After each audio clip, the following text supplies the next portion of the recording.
I saw See How They Run in the cinemas. When I was introduced to this film by the trailer a few months back, I was simultaneously skeptical and intrigued because it looked like a Wes Anderson wannabe film, but it also had the cast to legitimately support that tone. Unfortunately, now that I've seen it, I must plead you to avoid this film because it is not only outplayed by those it mimics, but See How They Run crumbles under the weight of its genre. The movie has an inflated ego. The writer clearly views himself as one with a strong grasp on the genre, so at the beginning of the film he makes broad statements about the genre itself through its narration, claiming that all whodunits are the same, when you've seen one, you've seen them all, which I would expect to be followed up with revolutionary commentary and reformation of the genre within the story. But instead, it continues to desperately fall back on the most obvious tropes of the genre, and it fails to deliver on even the most fundamental elements a whodunit requires to function. Let's look at the core ingredients of a whodunit and examine how See How They Run tackles them. Chapter 1. Genre Failings. The hook. A great mystery should invite the audience to solve the crime, so providing a strong opening hook is essential to grabbing their attention. In this film, we see Agatha Christie's The Mousetrap performing well in theaters, so they host a banquet. Plans for a film production of The Mousetrap are brewing, but clearly some interested parties, including the writer of the script, are very against this. The film director is killed in the opening. This honestly is a strong opening hook, and I was interested to see the politics of this play out between the characters. I don't think there's a single compelling character in this entire movie. It's pretty important to build up multiple suspects that you both suspect and root for, otherwise none of the arguments will ever be grounded or interesting. The detectives in this film, too, are rigid stereotypes that were not only uninteresting to me, but very grating. It was insistent that Sam Rockwell be a loser the entire movie and nothing ever changes, and that Saoirse Ronan be constantly jabbering just because she's the new hire. Breadcrumbs/red herrings. It's important to sprinkle nuggets of information throughout the story that will keep the audience guessing. What gets an audience member engaged is having them try to solve the mystery themselves based upon the information placed in front of them. Some of the information must be concrete and some of it must be red herrings, which throws the audience and the detective off the scent of the murderer. Several times throughout the film it introduces a red herring that initially appears to have significance to the greater story, but by the end of the thread it is completely unrelated and means nothing. A red herring should not be designed to simply throw you out of the story only to have you crawl back in. An example of this is the thread with the detective's wife. It's a perfectly reasonable idea to structure a red herring around suspecting the intentions of the detective himself, but in exploring the histories of the detective, it actually amounts to nothing. Neither the mystery nor the arc of the character are benefited by this. The other problem with the breadcrumbs and the red herrings in this movie is that there are hardly any. At all. Nearly the entire middle of the movie is completely devoid of interesting events. Momentum. There is none. This movie was ridiculously boring. Conclusion.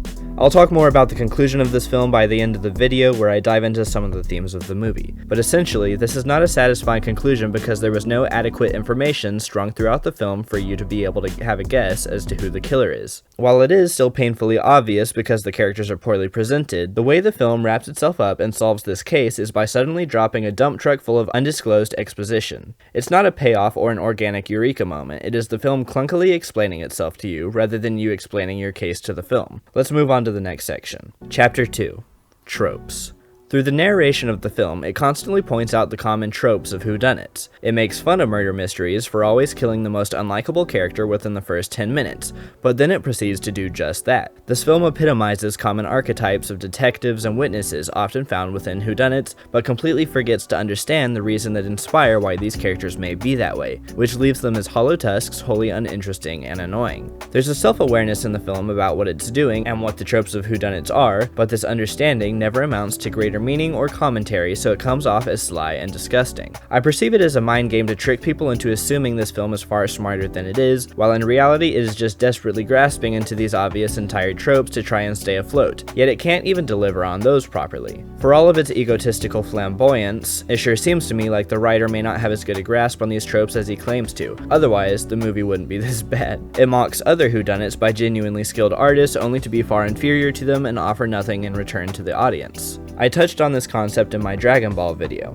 Simply being self-aware is not enough. Self-awareness is a tool that you can use to bypass common expectations in order to deliver on the promise of your own specific intentions. Unfortunately, all this film has to offer is mockery and masked self-pity. Chapter 3. Style over substance. I'm a huge fan of stylized films, but everything about the style and See How They Run is unmotivated, and it made me want to physically vomit in the theater. There are constantly split frames that for some reason show reverse shots of each other. This never helps the story, and in fact it constantly disorients you because neither of the shots match up quite right because they can't film this simultaneously, and then when it decides to cut to a new angle, you can't be initially sure which of these two angles it was cutting from. It constantly breaks rules of cohesion, and none of its style ever aids the storytelling. It tries to be quirky to no end. Chapter 4. Internal logic. There's a blurry line between fiction and meta that the film tries to walk and it never quite clicks. It left me rather confused, actually. As an example, the film director who is murdered at the beginning of the film serves as the narrator of the film. As the film progresses, this narrator knows far more information than this character ever did, so unless we're supposed to assume that this is him in the afterlife looking down on the events of the story, I don't know why they would link the character to the narration, besides the fact that it's Adrien Brody's voice, which is what I assume motivated the poorly thought out decision. To enhance the confusion, this film, See How They Run, is later revealed to be the very film the director was going to make, or did make. Not only is he the narrator, but this dead character also has an effect over the progression and presentation of the film itself, and I don't know how any of this makes sense considering he died. Let's take a look at the themes of the film to see if we can justify this within the attempted meaning of the film. Chapter 5. Themes. At the beginning of the film, it's set up that someone doesn't want this film being made, for what reasons we do not know. It's not until the last 15 minutes of the film that this idea is even progressed. While we get some developments and red herrings throughout the movie, hardly any of them have to do anything with the motivations people would have behind not wanting that film to be made, at least not in a compelling sense. Here at the end, when the killer is revealed, they monologue about how the story overshadows some true horrors that it's based off of, and they do not want this fiction growing more popular and spreading misinformation about reality, because they have personal stakes in the matter. This is honestly an infinitely more interesting conflict than anything previously introduced into the film. Agatha Christie shows up to give her opinion. She believes that artists should be allowed to voice themselves in any way they see fit, despite the impacts it may have on the world. This idea of art and truth intersecting is interesting and gives a lot of room for engaging conflict and philosophical conversation, but this theme simply was not baked into the movie. All of the breadcrumbs and red herrings, characters and plot points should have been infused with this idea from the start, arguing the conversations before you even realize what the film was arguing. Instead, it feels more like a conceptual afterthought than a well-formed idea. If you want a popcorn-level accessible whodunit that gets all of these elements right, check out the recent Knives Out. If you want something that makes a legitimate spin on the genre while still successfully meeting the demands and expectations of a murder mystery, check out Rope from 1948 by Alfred Hitchcock. It's one of my favorites. Stay tuned for my next video in which we'll be discussing the screenplay of Don't Worry Darling. That video releases on Friday. If you liked the video or found it informative, consider subscribing to help the channel grow. If you thought the video could have been better though, leave it a thumbs down so that I know to do better next time. Thanks guys, I'll see you later.